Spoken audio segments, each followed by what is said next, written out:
Hello everyone, are you ready for another adventure? It's me, Woki, and I'm back with another fake Grand Order video. And today talking about the upcoming surprise Skadi banner that they announced on the 17th on the same day as Skaya. So I was too busy doing work to make a video talking about Nightingale, but I figured that almost no one needed me to hear me say anything about Nightingale. Nothing to say there, but I figured for Skadi I would make a little short video. This one should be relatively pretty quick. I'll spend more time talking and actually talking some stuff about the unit, but that's about it. But let's go right into it, shall we? So yeah, Revival wasn't a JP banner as far as I'm aware. So a surprise banner for us. Looking forward to even more of these in 2025. Oh man, I really do think that, you know, it requires a larger discussion. So let's go on. So Skadi's banner will feature the three following CEs: Holy Heart, 1,000 Knights, and Wish Come True. Other than having really nice arts, I don't have anything else to say about their effects other than, in general, they sound pretty alright to me. And probably nice to have, but for the most part, not a must-need get type of situation. Except for the art. Man, this 1,000 Knights art is really nice. I love my girl Sherazade. They should do more with her besides ignore that she exists. Whatever, they gave her a really nice interlude. But they had to acknowledge them. And she always shows up for summer. So Skadi. The only unit on the banner, no 4, no nothing else. Skadi, or Skadi. She is a caster. She is limited, of course. She has 2 quicks, 2 arts, and 1 buster. 4 hits on the quick, 3 hits on the arts, 4 hits on buster, 5 hits on extra. Her active skills are Primeval Rune. Increases 1 ally's quick performance for 3 turns. Increases their critical damage of quick cards for 3 turns. 50% to quick and 100% to quick crit damage on a cooldown of 6. What was that noise right there? I don't think you heard it. It's fine. Cooldown of 6. It's probably one of my cats messing with something. Shivering Blizzard is her second skill, rank B, reduces all enemies' defense for 3 turns, and then reduces their critical check chance for 3 turns, and this is 30% for both of them, and on a cooldown of 6. Her third skill is the Allfather's Wisdom, which is a B+, charges 1 ally's NP gauge, and then give them 50% NP and a cooldown of 6. Her passive skills are currently Territory Creation EX, Item Construction A, and the Goddess Essence A. Her third skill is an anti-caster attack damage aptitude, because trust no one, not even yourself. And her Noble Phantasm, after a strengthening, is the Gate of Sky, Gate to the Magical Realm Brimming with Death. It's an Arts Noble Phantasm that is EX, Anti-Army War Declaration, increases party's attack for 5 turns, increases their crit damage for 3 attacks over 5 turns, grants the party evasion for 1 attack, 3 turns, grants party instant kill immunity for 1 time, 3 turns. At MP level 1, it's 20% attack and 50% crit damage, and if you get her all the way to MP level 5, 30% attack and 100% crit damage on her Noble Phantasm. And then the Overcharge effect is a reduction of reduces party's damage taken for 3 turns. At charge level 1, it's 500, and if you get her all the way to the final charge, it's 1,500. And that is Skadi. Skadi is, of course, no longer the main supporter for Quick. That was kind of taken over by other Skadi, but she still is a really good unit. She probably starts to feel a little bit weaker as time goes on, if only because when they made her, this is a very good, solid kit, but as time goes on, this is going to start to show its age. For example, Summer Skadi has this almost the exact same skill, except for does 2 extra things.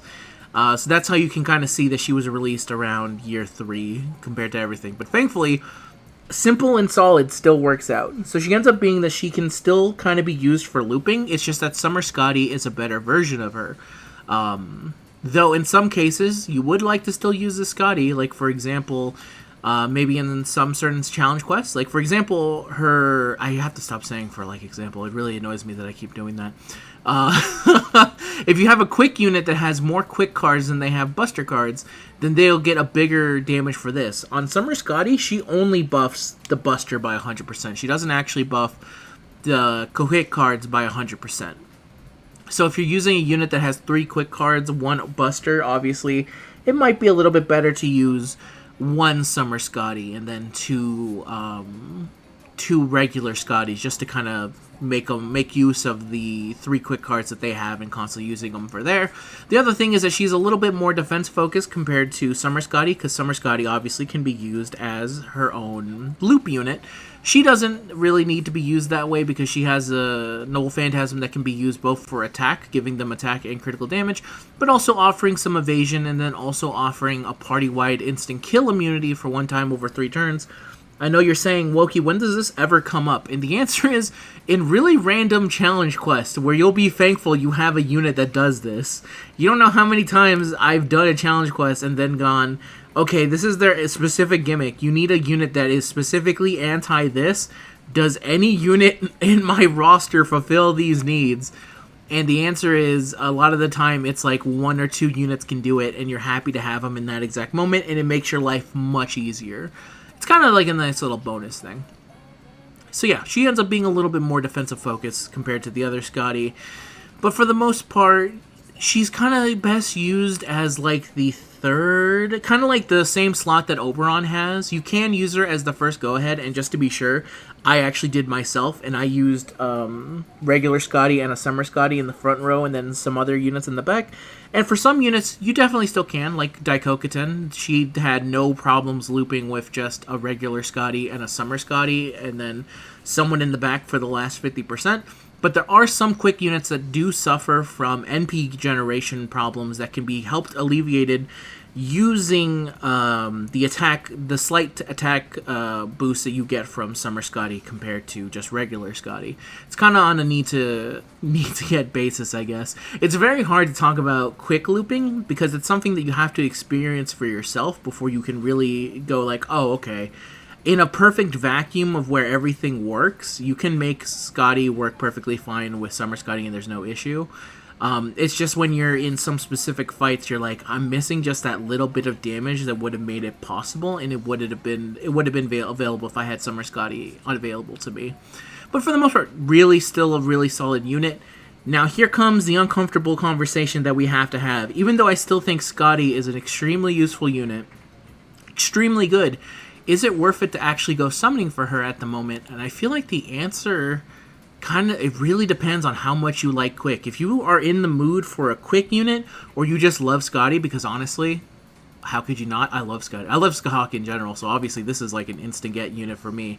I absolutely love my girl here. The same reason that I went after her summer version. That's a no-brainer. If you like the character, then obviously there's nothing I could say. I could tell you that Skadi actively robs you of every single thing that you own the second you buy her, and there would still be people who would go for her. But if you're looking for in terms of a meta sense and you're going and seeing what's currently available, it becomes a little bit hard to like justify summoning for her. So this goes until at very least Christmas Day, right? So this goes until 25th. I'm going to assume that they messed up here and this says 25th because that would mean that she would be going backwards in times. So this ends on Christmas.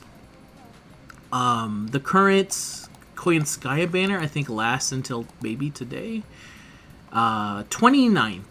I feel like Koyanskaya is a much more higher priority support unit to get compared to her. Plus, I don't know what other surprises that NA has in store for us. There are some banners that we know that could potentially be coming our way.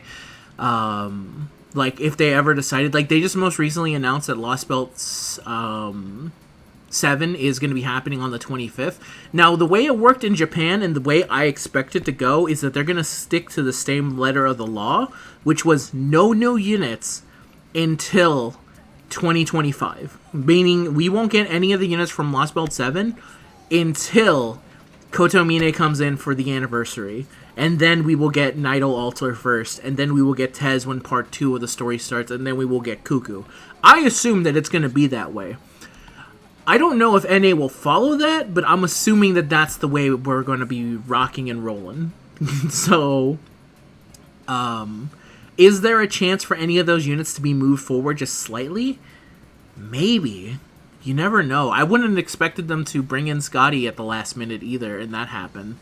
Some other things that might be happening on Japan. I know we don't get these events anymore. We don't get these events compared to Japan, but there was a banner that featured Ruler Moriarty and Lancer Lamba That was a banner that was there.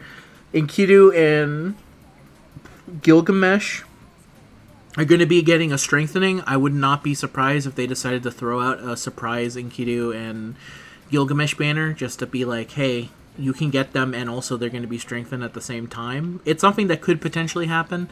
Obviously, everything that happens is after New Year's. Kotomine is coming, Nido Alter, Kukulkan, Tez.